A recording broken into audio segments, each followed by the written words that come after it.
Today, I want to show you a new plugin from Maximus Audio. This is called Vert1go. First of all, thanks for coming by. Thanks for checking out the video today. If you're new to the channel, there are a bunch of links down below for affiliate links, links to this plugin, and if you want to get in touch with me to get help with your mixes, you can reach out to me down there, or help with Dolby Atmos, whatever you need, you can reach me down there through the links. But let's look at this plugin. So if you work in Dolby Atmos, auto panning, well, if you're like me anyways, auto panning is a big part of some of the stuff you do. I like to have auto panners in mixes to just kind of add movement to things at times. And the way I've done this in the past is using the Dolby Atmos Music Panner plugin, which can control objects and do some stuff. I've also made a whole bunch of auto panning presets. If you're using the internal renderer, there should be a link down below if you want to grab those as well. But I have a new way of doing that now, thanks to this plugin, Vert1go. It's pretty cool. I want to show you a few things with it. So on the surface, this is basically like the kind of rhythmic auto panner plugin that I feel like we've kind of been looking for. The problem with the Dolby Atmos Music Panner plugin these days is it doesn't work with an internal renderer. You have to use the external renderer. And I will still use the external renderer at times so that I can use that plugin, but that plugin is, I mean, it's probably one of the only reasons why I would use the external renderer these days. I mean, that and the, what do they call it? Dolby Album Assembler. If I'm using that, I have to use the external renderer. But for just basic mixing stuff, I mainly work in the internal renderer these days. It works fine for me. But now with Vert1go, we have some more options. So on the surface, just taking a look at this, it's just kind of an auto panner. And I have some pink noise here to use to demo this to start so that we can listen to some of the moves. We're going to be binaural today for everything, so you probably want a set of headphones. So on its surface, kind of an auto panner. If I open up this pink noise and hit play, we can listen to it, and I'll jump through some of these different patterns because it has a bunch of built-in sort of moves.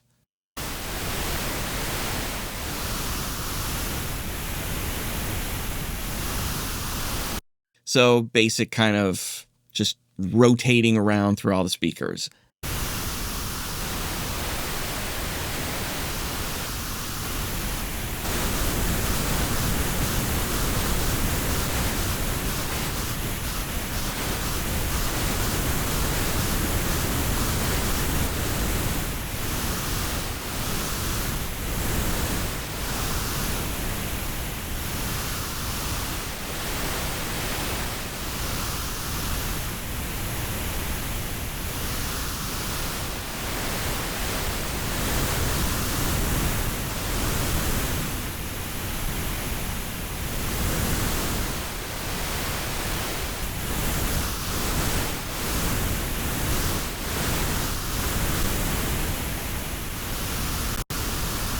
So hopefully you get it. Now, one thing that's cool in here that you can do is they've got this retrigger option. And what that will basically do is it will reset to like the default position. If you've ever worked in a session where like the downbeat isn't quite on like bar one, let's say, sometimes with the different auto panners, it doesn't start in the right spot. But with that retrigger, you can just reset it so that it starts right where you want. And this is an automatable parameter. So you could automate that to basically the start of your song or the start of where you want the movement to happen, and it'll put everything in the right spot. Kind of a nice little feature there. Now, with these auto pans, we can also manipulate our height plane, or the Z plane, as they mention it here. And right down here, we have different patterns that we can choose from. I was in sort of a free mode, but If we click right here, we can pick, so if we want like a sine wave pattern, you can kind of see what it's going to do. Whoops, let's open that up.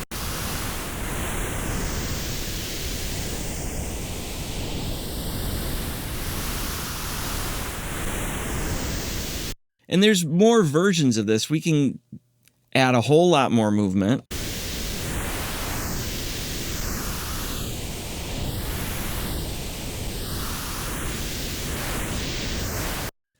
You know, or what are some of these other ones? Let's see. Heart, what is that? Oh, that's interesting.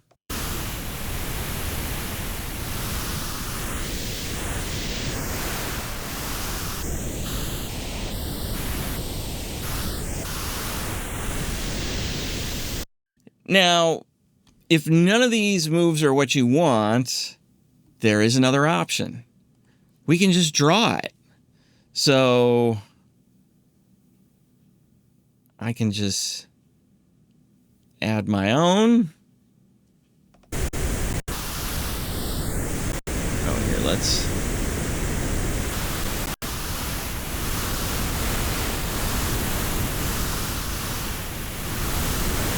And if I want to add more to it so that it's like sequenced, I can do that. They've got dots.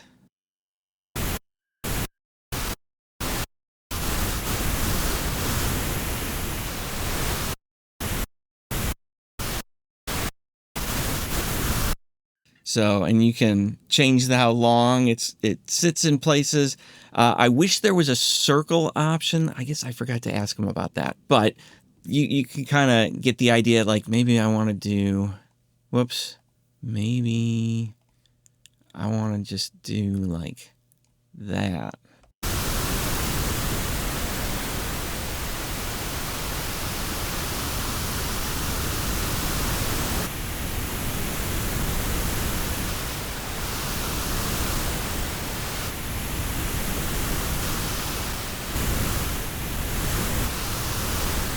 So you can kind of see when I'm in smooth mode, it smooths out all of my janky kind of drawing. If I'm in free mode, it leaves it. So that's why I'm using the smooth.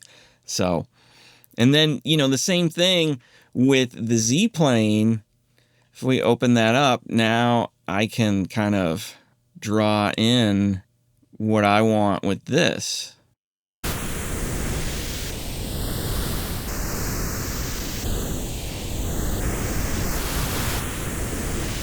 Cool stuff. So you can do a lot with this. Now, if let's clear this. I'm going to put this down. Now, one of the things I want to show you in here, that if you've done anything with Atmos, you know how hard this is to get. If I take the stereo width, if I bring it in, so now I'm basically at sort of like a true stereo thing. Now, with a lot of the auto panners, they're always at that 180 degrees wide thing for some reason. But with this, now we can just rotate the image like that. I have auto panners that I built that will do this. And if you've tried building these yourself, you know what a pain it is to construct that move. And now it is right there for us. So, cool plugin. Let's go up. Let's put this on an actual instrument, though. So somewhat appropriately here, I have a B3.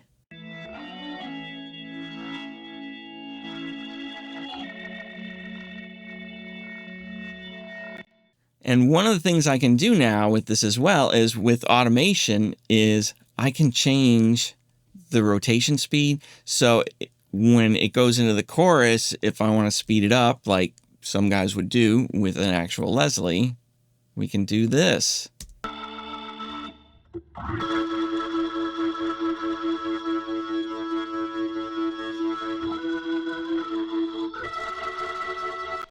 And with automation, we could really play with that. So very cool stuff. Now, I know what some of you guys are thinking. Hey, that's cool. It's with channels, but we're working in Atmos. How do we do this with objects? I want to be able to do it with objects. Well, we can do it with this. And I'm going to show you how. One thing you have to understand, right now with Atmos, there is no way for a plugin to really control an object. Dolby hasn't opened up access to the renderer for other stuff to send the metadata, like the DAW can do it, but they haven't opened it up so that we can have like a third-party plugin sending metadata to the renderer, because that metadata is what does the pan move. Pro Tools also makes it really difficult to control the panner just in the DAW. They don't have that open from a plugin yet. I mean, I don't know if you can build Yukon or Huey into a plugin, but that would be probably the way to control the panner. But that's okay. There is a way that we can do this, and it's right down here, this export XYZ. All right, so let me show you how we can do this. So right down here, this export XYZ, I'm going to set it to all. You probably could just do only the parameters you need, but I'm going to set it to all to make this easier. The other thing we need to do is up here with our automation, we need to arm the positions that we want. So I just really need these. Oh, I have rate programmed in there. That's why that's there. You can program in the start point of things if you want, which is kind of cool. So there's a lot of ways you can automate this, but here for us. So plugins arm there. I am in latch mode. Now I'm going to click, oh here, let's reset the retrigger. I'm going to click this export XYZ, which armed latch, and then I'm going to play.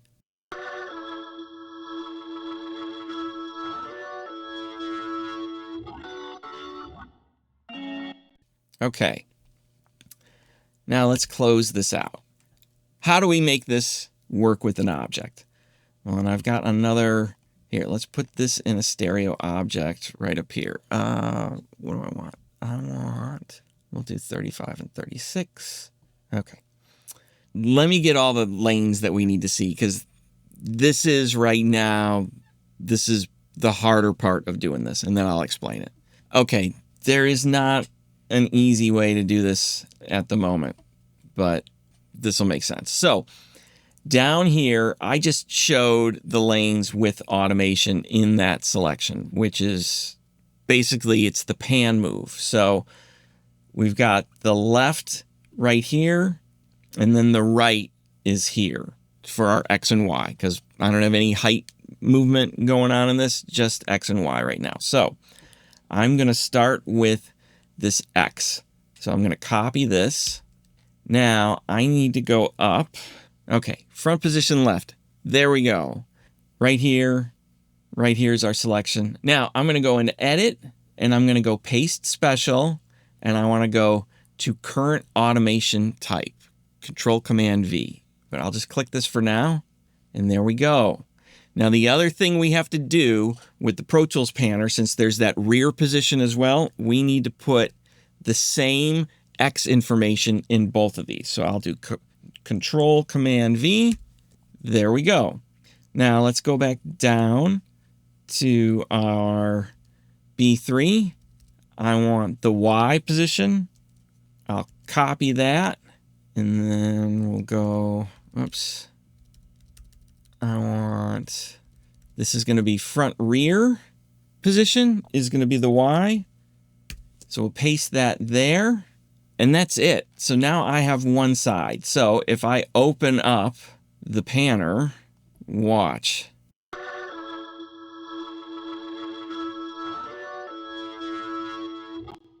So I've got the one side. Now I need the right side. So we'll go back down to here.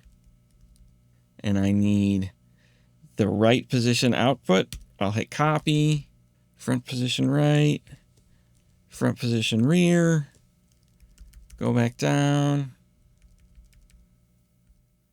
copy the Y, and I want front rear position Y, paste it into there. Okay, now if we look at our object in here, let's open the renderer so we can really see this.